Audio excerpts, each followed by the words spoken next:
Good morning. I think the rain is affecting our crowd this morning. You all braved the elements, and I appreciate that very much.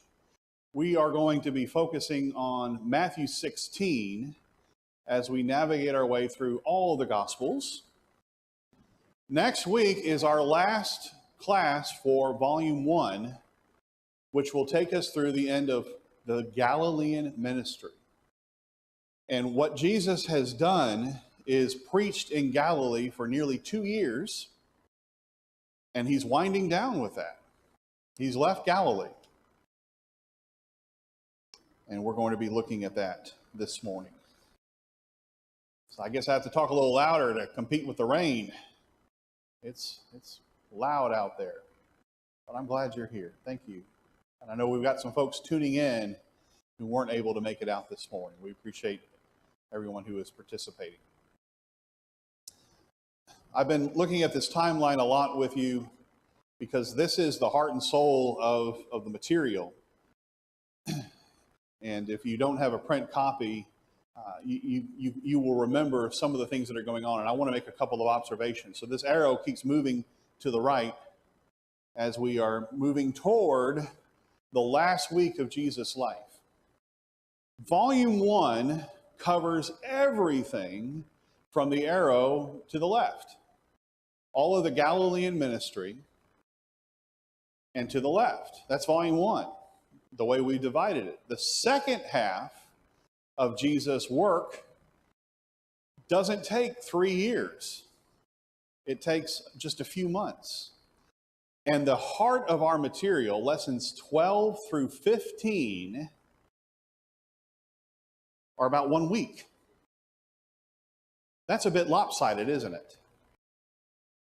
Why is that? Why is there so much focus on the last week of Jesus' life?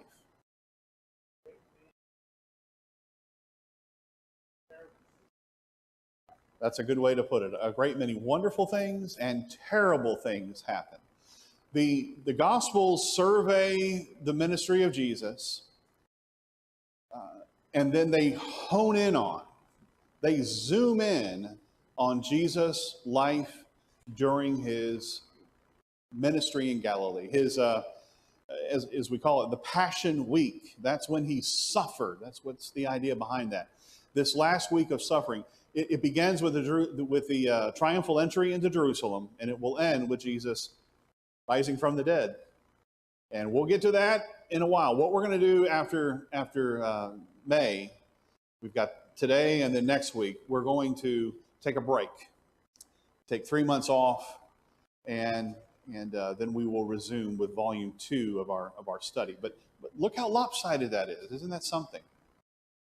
During this Galilean ministry, Jesus spends nearly 2 years, and they're marked off by Passovers. And we divide the Galilean ministry into 3 parts. And what are they called? The early Galilean ministry, the middle Galilean ministry, and the later, I guess comparative, later Galilean ministry. Those are some wonderful technical terms, aren't they? The middle Galilean, you may not be able to read all the fine print there on the screen, but that big red section there, this is when a lot of the events take place. It's about 8 months long. The Sermon on the Mount, actually, at the beginning of it, Jesus chooses his apostles. The Sermon on the Mount, walking on water, the bread of life discourse. A lot of great events happen during this middle Galilean period. The later Galilean period is when things begin to wind down. Jesus is then going to go to Judea, then Perea, and then Jerusalem. And that's all volume 2. So, here we are saying that this is the turning point. This is when Jesus now is winding down his earthly ministry. And he is really focusing on his disciples. And so, as you can see on the screen, there are several parallel passages. Matthew 16, 13 through 20 parallels with Mark 8, 27 through 30, as well as Luke 9:18 through 21. But instead of turning from one book to another, we're going to hone in on Matthew's account. And so that's why I've asked you to turn to Matthew 16. Look at verse 13. Where are they? You got to speak up this morning because of the rain. Caesarea Philippi. Is that in Galilee? No, it is not in Galilee. The Galilean ministry is over. And this is where we are now. If you look in the middle, that pink region there denotes the country of Galilee. At this time, it is its own country. The other pink area, salmon, is Perea. And that's where Jesus is going to go eventually. He's first going to go down to Judea and preach for about 3 months there. It gets too dangerous for him. And that's when he goes over to Perea. And we'll be getting all into that in volume 2 of our study. The country of Galilee is Jesus' hometown. Did he focus on Nazareth, though? Nazareth is down in this area. This guy's not highlighting for me anymore. I got to figure out the setting there, but it's kind of toward the bottom middle. But Jesus mainly was around the Sea of Galilee. Let me zoom in here. That'll help us. All right. Now what Jesus has done is traveled to Caesarea Philippi. Now he's gone some other places besides Galilee and Judea and Samaria. He has gone to the Decapolis. You see the Decapolis there in the bottom right. He's gone to Tyre, where he healed the Syrophoenician's daughter.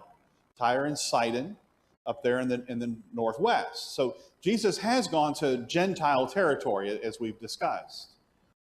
What does he do in Herod Philip's jurisdiction? Not much, except to focus on his disciples. It seems that at this point in the ministry, Jesus has said, all right, we need to just get off by ourselves. Because Jesus has been in Galilee and preached and performed miracles, he can't go anywhere without folks going, Jesus, Jesus, here, Jesus, I got somebody I need you to heal. And he gets away from all that, it seems, and focuses on his disciples. That's the situation. So let's read together Matthew 16, 13 through 20. Now when Jesus came into the district of Caesarea Philippi, he asked his disciples, who do people say that the Son of Man is? Who do people say that I am? And they said, well, some say John the Baptist. Others say Elijah. And others, Jeremiah or one of the prophets. He said to them, but who do you say I am? Simon Peter replied, you are the Christ, the Son of the living God. And Jesus answered him, blessed are you, Simon Bar-Jonah, for flesh and blood has not revealed this to you, but my Father who is in heaven. And I tell you, you are Peter, and on this rock I will build my church, and the gates of hell shall not prevail against it. I will give you the keys of the kingdom of heaven, and whatever you bind on earth shall be bound in heaven, and whatever you loose on earth shall be loosed in heaven. Then he strictly charged the disciples to tell no one that he was the Christ. All right, we're going to stop there. Wow, it's not so loud anymore. Need to knock on some wood. All right. Does this sound like Jesus is teaching to the crowds in Matthew 16, 13 through 20? Is he telling everybody, hey, I'm the Christ? No, not at all. Quite the contrary. This sounds like Jesus is pulling his disciples away, his apostles more specifically, and is talking to them. And that's exactly what's happening. This is traumatic. This is dramatic. We'll use that term instead. In verse 16, Peter says, you are the Christ, the Son of the living God. Now, who in the gospel so far has confessed Jesus to be the Christ? Gentiles, demons, satanic forces. How many believers have? It's curious. Yeah, none that we know of. And here is Peter. And I think Peter is speaking for the disciples. I think they all believe this. He's not saying, well, I believe this and nobody else does, that you're the Christ. I think he's speaking for the 12. They all understand and appreciate. Maybe Judas doesn't, but they all understand that Jesus is the Christ. He is the Messiah. That's the Old Testament term for the New Testament term Christ. Messiah, Christ, anointed one, they're all the same concept. And then Jesus responds by saying, I tell you, this is very emphatic, you are Peter. And on this rock, I will build my church. All right. Jesus is making a pun. He doesn't mean this to be funny, ha ha. It's a play on words. And he says, Peter, you are Peter. You are Petros. And upon this Petra, I will build my church. What is Jesus saying here? Is he saying that Peter is the first pope? That's not what's being said here at all.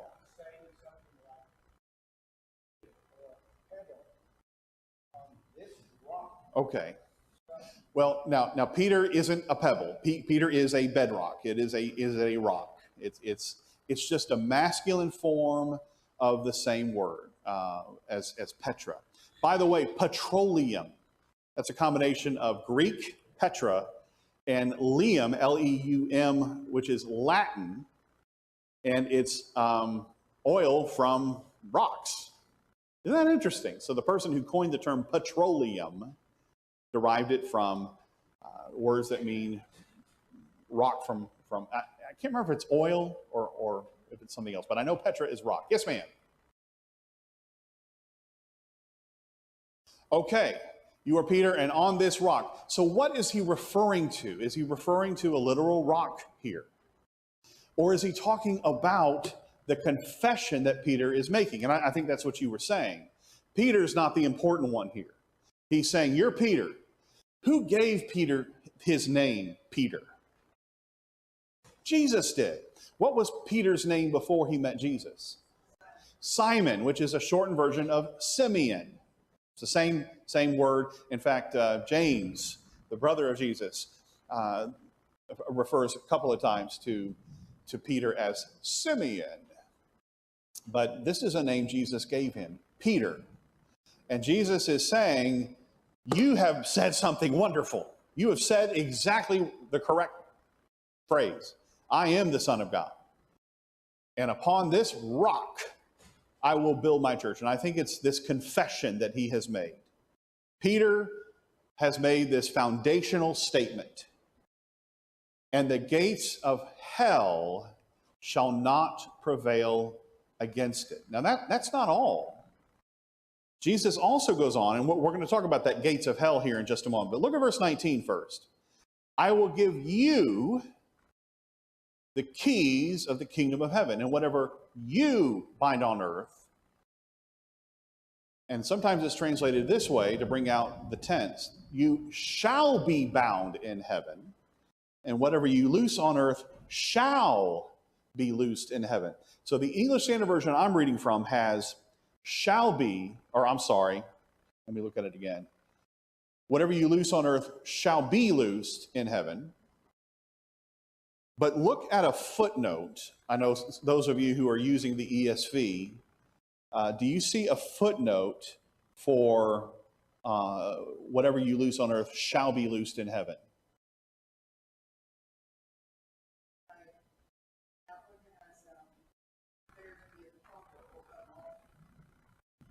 Are you sure you're looking at the right footnote? Yes. Whatever you declare to be unlawful, is that what you're saying?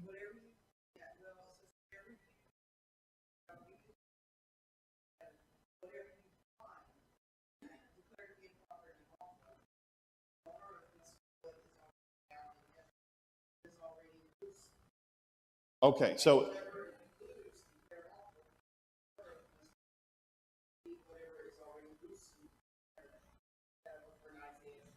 Okay, it's what she said. Yeah, talking about the keys from Isaiah 22. Yes, sir. Footnote on the ESV says, shall have been bound. Okay, Shall have been loosed. so look at the screen. This is the running text of the ESV. It says, whatever you bind on earth shall be bound.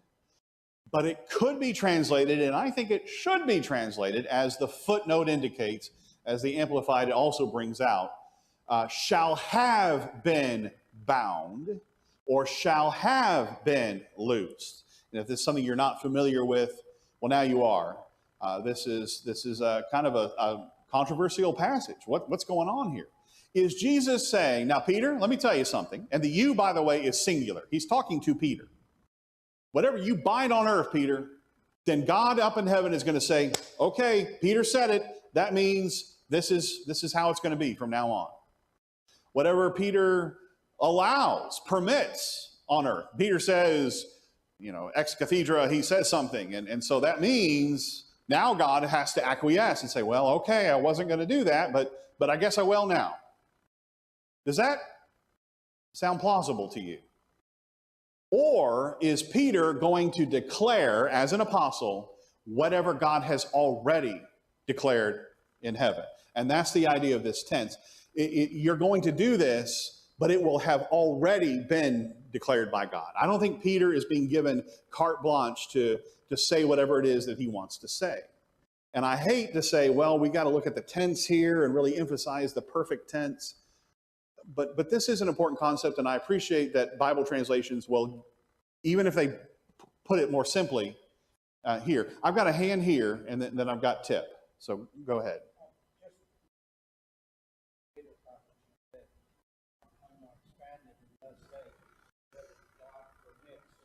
Whatever God permits.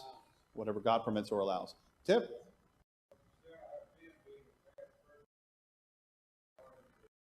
Exactly.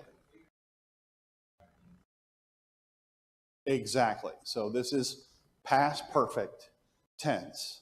Okay, that's all the English grammar we're going to go over.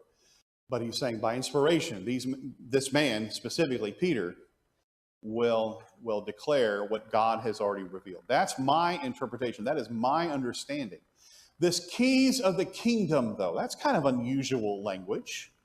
Well, did Jesus make that up on his own, or do you have a footnote? And Antia has already indicated that. Isaiah 22. Is that what you were going to say? Isaiah 22. And this is language about the Messiah who will be given the keys of the kingdom. The keys of the kingdom to unlock whatever needs to be unlocked. That's this context here. Okay. Here's the thing. This is spoken to Peter. Really important, Peter. But then if you go over, which we're not going to right now, but I'll just bring up Matthew 18, verse 18, where Jesus, in a totally different context, is talking to all the apostles. And he says, truly I say to you, well, this is plural. Whatever you, plural, you all, bind on earth shall have been bound in heaven. That's how I'm going to render that. And whatever you loose on earth shall have been loosed in heaven. So has Peter, in Matthew 16, been placed on a pedestal, and he's more important than the other apostles? On first reading, it might seem that way. But then you come over to Matthew 18, and Jesus uses the same language. The only thing that he doesn't mention is the keys of the kingdom. And I have a theory about that. I think it's all wrapped up in the confession. But also, who is the one on the day of Pentecost who takes the lead? Who is the one who stands with the 11 and takes the lead? It's Peter. Is that what Jesus is ultimately referring to? That Peter is going to open the door to the kingdom. And I like to emphasize that the kingdom of God is not the same thing as the church. That's what I was taught when I grew up. But they're awful closely knit together. The kingdom is God's rule, and the church is us. We are the church. We are the covenant relationship of God. It's not an institution or a building. It's a relationship. The kingdom is God's rule. Jesus is our king. in God's kingdom. And that is really emphasized in the Gospels as well as in the letters. We just don't talk about it a whole lot. All right, there's a lot here. Yes, ma'am.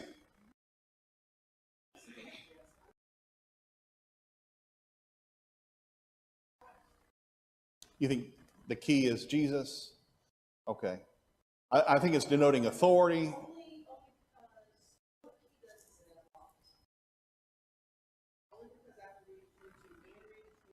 Okay.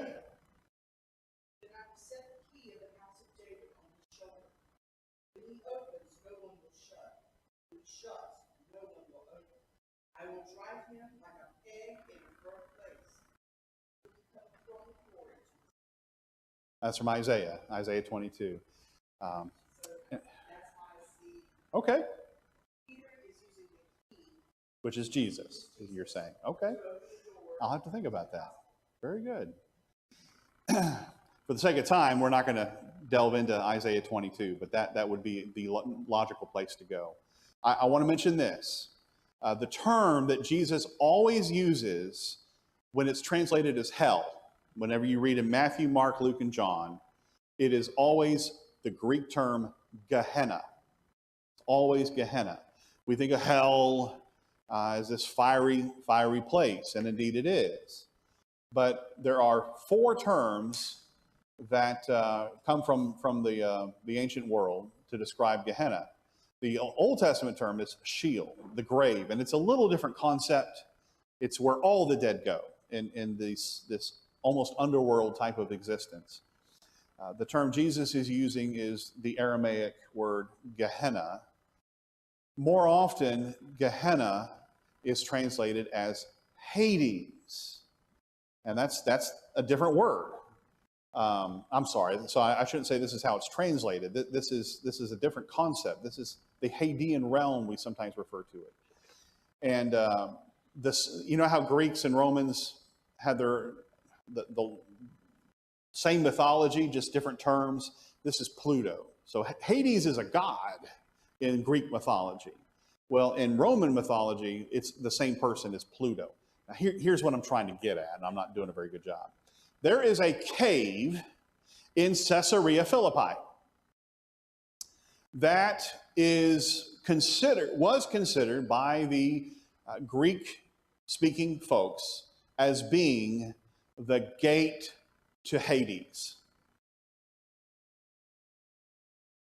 I think Jesus may be speaking to his apostles in view of this cave, or in the area at least where this cave is. And what he says to them is, I tell you, you are Peter, verse 18, and on this rock I will build my church, and the gates of Gehenna. See that big hole right there that leads to Gehenna? Gehenna is not going to prevail against it. That's an interesting concept, isn't it?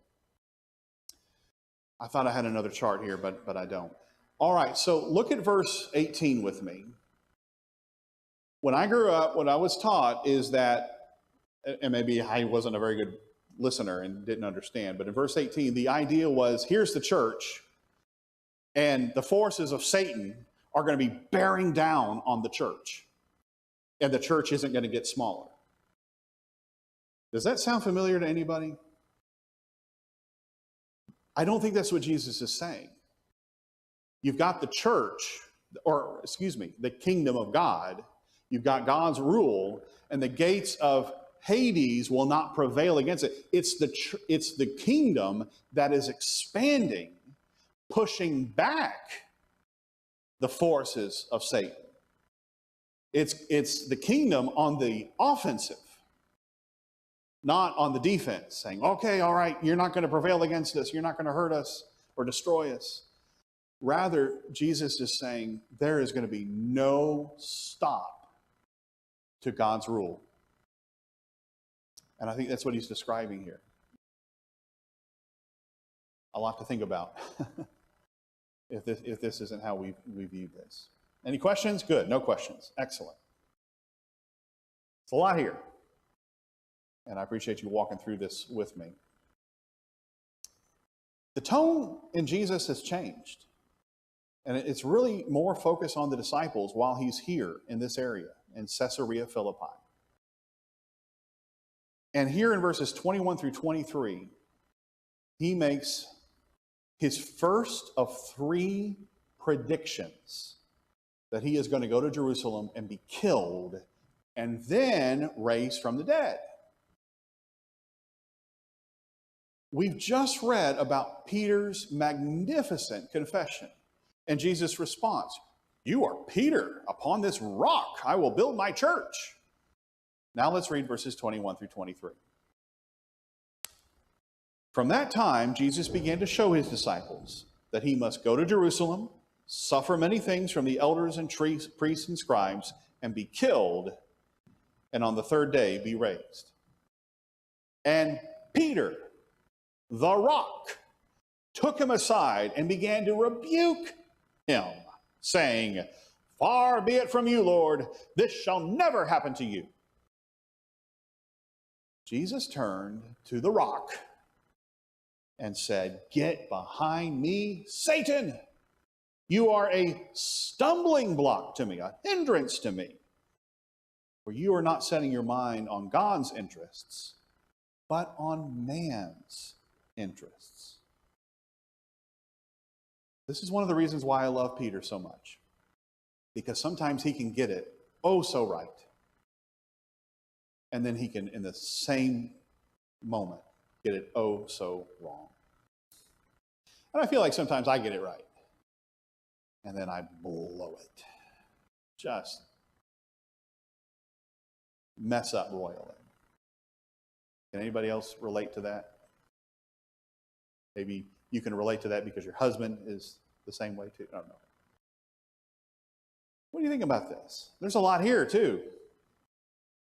There's no crowds around. It's just the disciples, often Caesarea Philippi.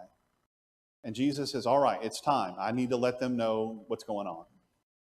And what's so especially important about the first prediction is it's recorded in Matthew, Mark, and Luke. All 3 synoptic gospels record Jesus' first prediction of his death.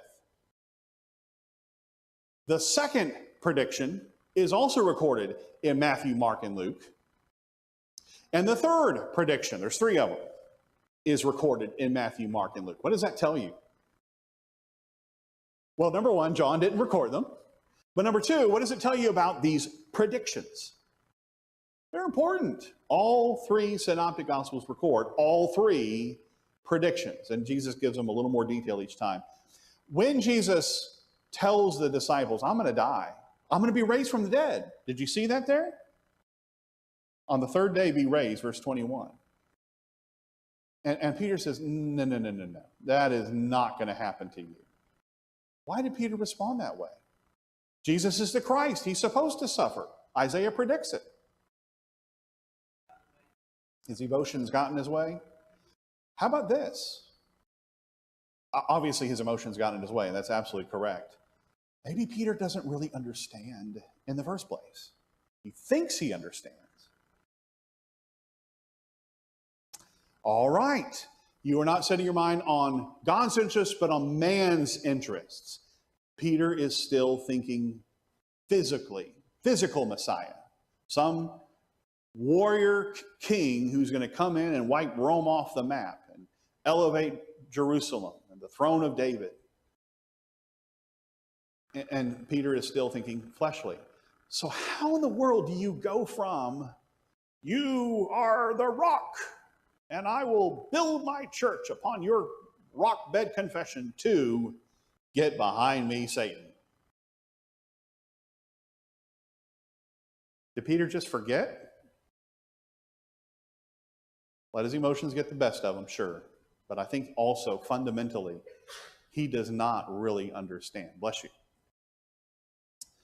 All right.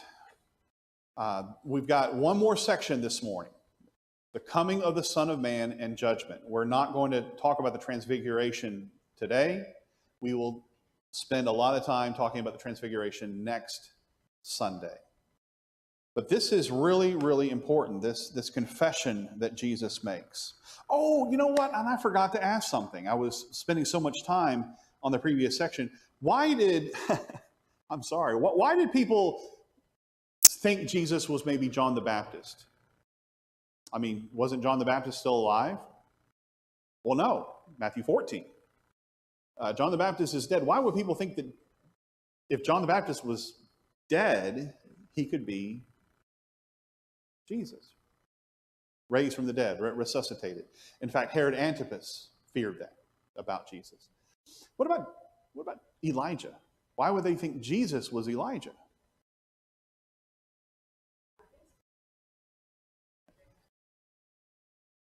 Right, yeah, that Elijah would come before the coming of the king, before the coming of the Lord. Who was, in fact, the Elijah type? And that was John. Why Jeremiah?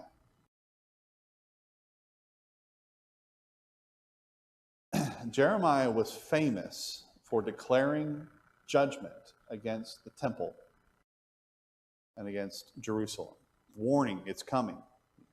He has this scathing temple sermon, and it's referred to a couple of times by Jesus. We haven't gotten to the most scathing, but he will be talking about judgment against the temple. Jesus loved the temple. Anytime he was in Jerusalem, he wanted to be at the temple, but he also sharply rebuked the temple. I don't know all the reasons why, but that in itself is important, and we ought to explore it. Why was Jesus being considered to be Jeremiah specifically? That's really interesting. By the way, Jeremiah, in Jeremiah 31 through 34, that's quoted in Hebrews 8 through 12, good, important passage, quoted verbatim in the New Testament, talks about the new covenant. And Jeremiah did not inaugurate the new covenant, he predicted it. Well, Jesus is the one who inaugurated it. He is the lawgiver. Like Moses gave the law of Moses, as it's called, Jesus inaugurated the replacement, or the fulfillment, I should say, the fulfillment. So there's a lot going on here all of a sudden. Not that there aren't in other passages, but this just seems to be particularly full of key, important elements that I wanted us to slow down and take a look at. All right, let's read this last section together. I didn't finish verses 24 through 26, did I? I guess I got to go back. Folks, I had LASIK surgery a number of years ago, and it's been a blessing. Just love it. I got an eye appointment this week. I'm getting old, and I can't see the print up there on my little monitor. And so I'm trying to follow along. So, that's a 6, not a 3. I just assumed it was a 3 because that's the passage I'm familiar with. All right, verse 24, as we still focus on this idea of Jesus' prediction and dying. And so he passes it on. He says he's going to die, but take a look at verses 24 through 26. Then Jesus told his disciples, if anyone will come after me, let him deny himself and take up his cross and follow me. For whoever would save his life will lose it. Whoever loses his life for my sake will find it. For what will it profit a man if he gains the whole world and forfeits his soul? What will a man give in exchange for his soul?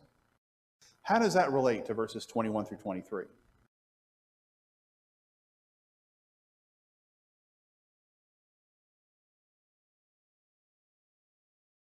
By means of the cross. He doesn't specifically mention the cross here, but he will in the second and third predictions.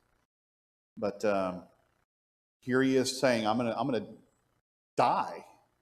And then in the same breath, he says, the one who wants to save his life is actually going to do the very opposite. He's going to lose his life by denying me.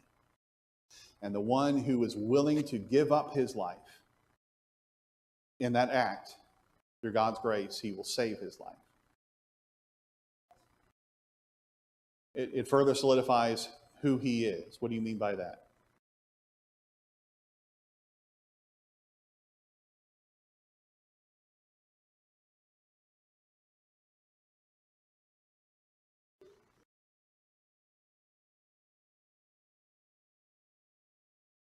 So we have to give up our lives just as freely, don't we?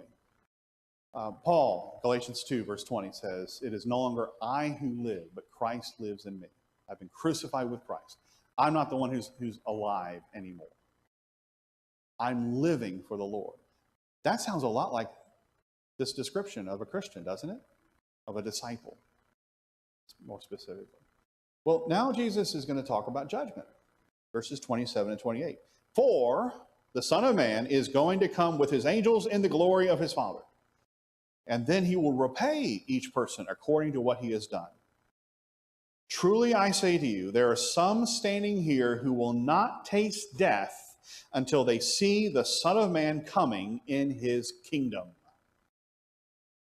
Well, you thought we had a lot of controversial material to cover earlier. Guess what? Verse 28 is one of these passages we scratch our heads over and say, what exactly is Jesus talking about? I want you to notice on the screen that Matthew 16, 27 and 28 parallels with Mark 8, verse 38 through chapter 9, verse 1. Let's take a moment and take a look at Mark 8.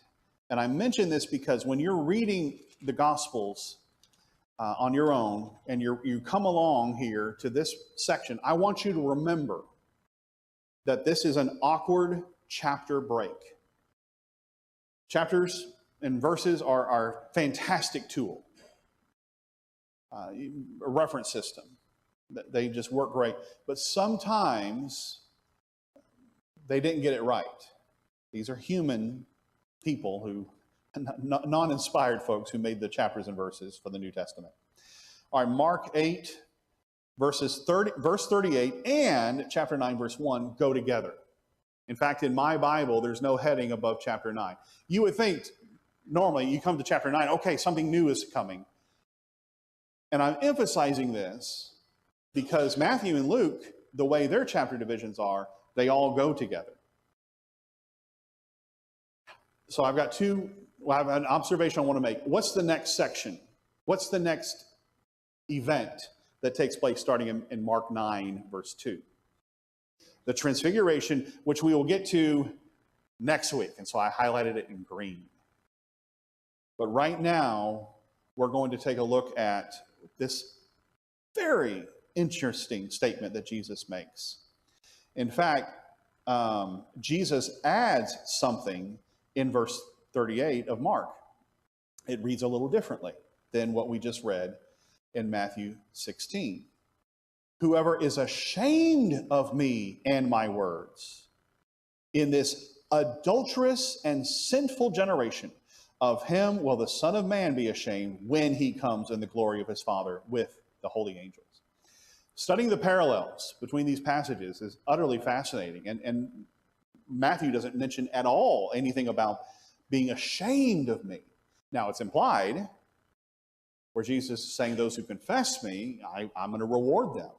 But here he specifically talks about this adulterous and sinful generation. That's the kind of language that Jeremiah would be using, what the prophets use to describe Judah. And then he says this, "I say to you, there are some standing here right now who will not taste death until they see the kingdom of God after it has come with power." What is Jesus referring to? All right, one possibility is he's referring to the crucifixion and resurrection. Would that be in the lifetime of some of the people who are there? Yes. What else could it be? Okay, well, Pentecost. Okay, and maybe it's referring to the establishment of the church in Acts 2. Could it be the Transfiguration? Seeing the king, will not taste it until they see the kingdom of God after it has come with power. I don't know. Let me go back to Matthew. I thought it was just about glory. Let me look at that. No, it's also coming in his kingdom. I think it's probably referring to the resurrection. I think what Julie said first is probably what it's referring to. I don't know for sure. This is a different tone with Jesus, don't you think? He's really getting people's attention and focusing on this is what's coming up next. Now, it's going to be several months. It's going to be, let's see here.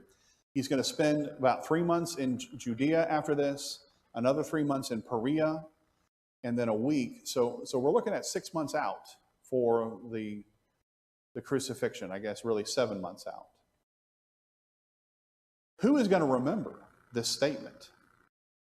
Some are standing here who will not taste death until they see the kingdom of God after it has come with power. I think the disciples would, for sure. We think of Jesus as our king, and well, we should. When did he become our king? When God created us. God is the king of all the universe. Jesus took a submissive role, and my understanding as I read the Gospels and the letters, I think Jesus was declared officially to be our king through the line of David, physical descendancy through the line of David by his resurrection and ascension. And that's when he became officially King Jesus. And 1 Corinthians 15 talks about Jesus having the kingdom and will one day give it back to the Father. Jesus is our king. And he rules on earth. And his gospel is not going to be destroyed by the forces of Satan. In Matthew 17, or as we go on in Mark 9, we're going to see Jesus transfigured. And there is a tremendous scene here where Jesus' glory is shown. And that's why we're going to spend a special session, our last class this quarter, on the transfiguration. Who is Jesus focusing on right now since he went to Caesarea Philippi, his disciples? What has he told them? Has he told them some things he has never told them before? You say no?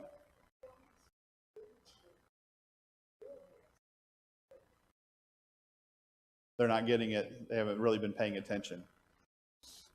But this whole idea about the keys of the kingdom, that is new. And what has been bound, you'll be binding. Jesus is talking about their work after he leaves. And he's beginning to focus more on him not being with them physically and them continuing his work. And I think that's important for us to see. He's getting them ready for after the resurrection. Did the apostles understand what Jesus was talking about? Most of the time. But after the resurrection, when they saw Jesus dead, they saw him alive, fully resuscitated, it clicked. It began to make perfect sense to them. Now, if I had been Peter, would I have understood what Jesus was intending? Yes. Marc the apostle said, "You are the Christ, the Son of God." And he never would have rebuked Jesus, and he would have gotten it every step of the way. What do you think, honey? She said yes. All right, folks, I have really enjoyed going through this with you. Tonight, Larry will be here, and here is the application we're going to focus on: getting away with God. Jesus takes his disciples, he ships them up to Caesarea Philippi, gets away from anything and everything, and he focuses on them. He will focus on his relationship with them and with God. And I'm excited to sit in the class tonight. And I hope you'll be back at 5 o'clock for that special study. Thank you. I think we raised more questions than we answered this morning.